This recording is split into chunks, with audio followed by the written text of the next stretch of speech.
The Gauda Kingdom emerged in the late 6th century in eastern India, following the decline of the Gupta Empire. Its main territories were located in present-day Bengal, India, and northern Bangladesh, with Karnasuvarna as its capital, close to what is now Murshidabad city. During the reign of King Shasanka, roughly from the late 6th century to 637 CE, the kingdom rose to prominence, competing with other regional powers for dominance in India. However, its glory was short-lived, and it eventually became a foundational kingdom for future empires, notably the Palas from the 8th to the 12th century. Before the rise of the Gauda Kingdom, the Gupta Emperor Samudragupta, known as the Indian Napoleon, expanded his empire extensively, including into Bengal. Only the kingdom of Samatata in eastern Bengal remained autonomous but acknowledged Gupta suzerainty. Over time, Samatata too became integrated into the Gupta Empire. During the reign of Emperor Kumaragupta I, northern Bengal was an important administrative division known as Pundravardhana Bukchi within the Gupta Empire. A governor appointed by the emperor oversaw the region, with district officers sometimes appointed directly by the emperor himself. Following the decline of the Gupta Empire, northern India experienced a period of political fragmentation.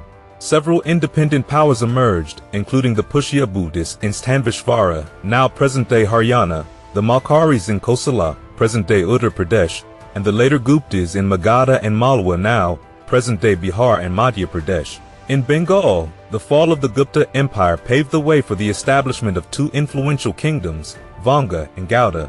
The Gauda Kingdom, encompassing the northern and western regions of Bengal, emerged as a significant power. Despite the decline of Gupta influence, the later Guptas maintained control over Gauda until the late 6th century. During this period, Gauda found itself engaged in conflict with the Malkaris, who sought to expand their territory into Magadha, now modern-day Bihar. Mid-6th century inscriptions from the Malkaris mention the warlike activities of the Gaudas living on the seashore and their subsequent defeat. As a result, the Gaudas were pushed further towards the seacoast.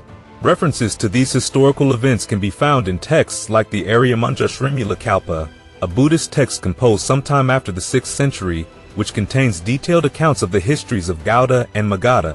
And in the 7th century, Gauda broke free from the rule of the later Guptas, marking the era of independence for the kingdom. Leading this newfound autonomy was King Shasanka, also known as Shashankadeva. Our understanding of King Shasanka comes from various sources such as his coins, inscriptions, and accounts in historical texts like the Harshakarita. Details about Shasanka's early life and ascent to power remain elusive. However, an inscription found at Rohtas Fort suggests that he initially served as a high-ranking feudatory under the Gauda king ruling from Karnasuvarna, likely Mahasenagupta of the later Gupta dynasty. Shasanka eventually overthrew Mahasenagupta in the late 6th century, establishing himself as the first independent ruler of Gauda. Despite this, the later Guptas retained control over Malwa and other territories.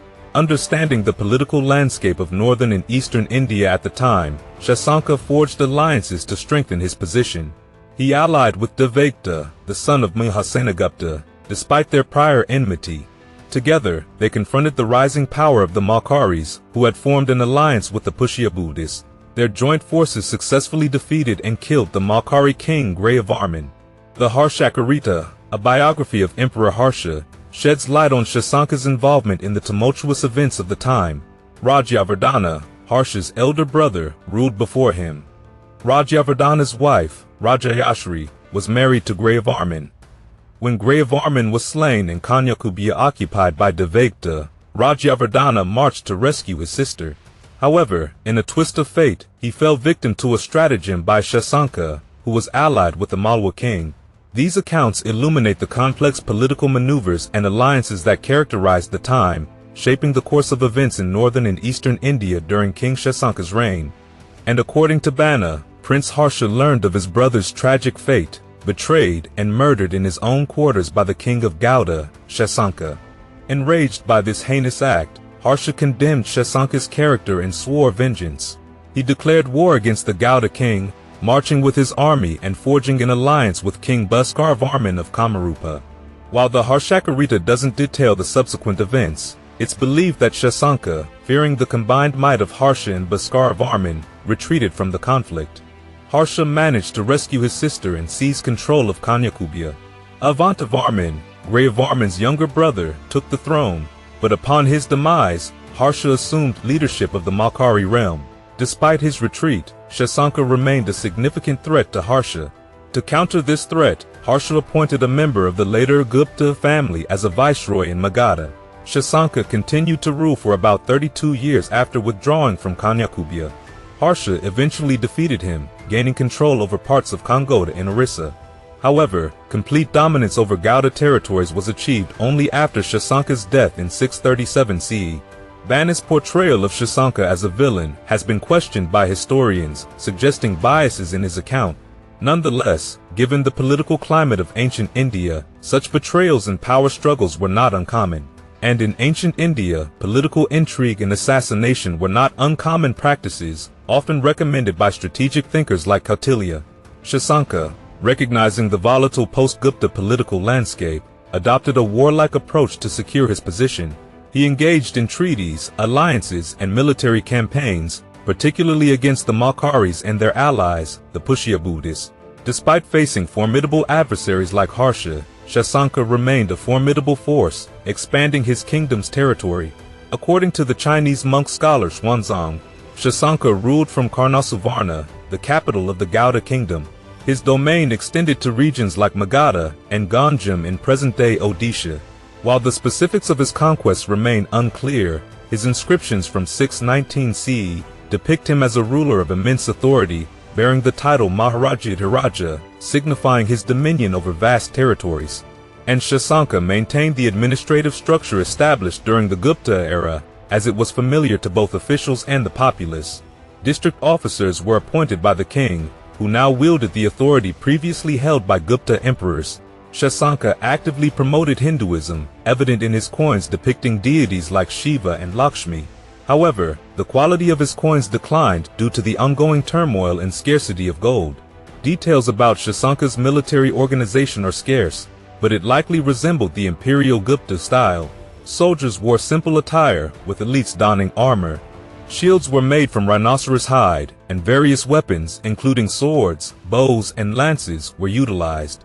The military comprised infantry, cavalry, and elephants, and given the goddess' seafaring nature, it possibly had a navy. Despite the challenges of his time, Shashanka's administration and military structure reflected continuity with the Gupta legacy, demonstrating his efforts to maintain stability and assert his authority. After Shashanka's death, between 637 to 642 CE, Bengal and the various kingdoms comprising it fell first into the hands of Bhaskar Varman, who even occupied the capital Karnasuvarna, and later Harsha. The death of Harsha and the political anarchy it created also badly affected Gauda.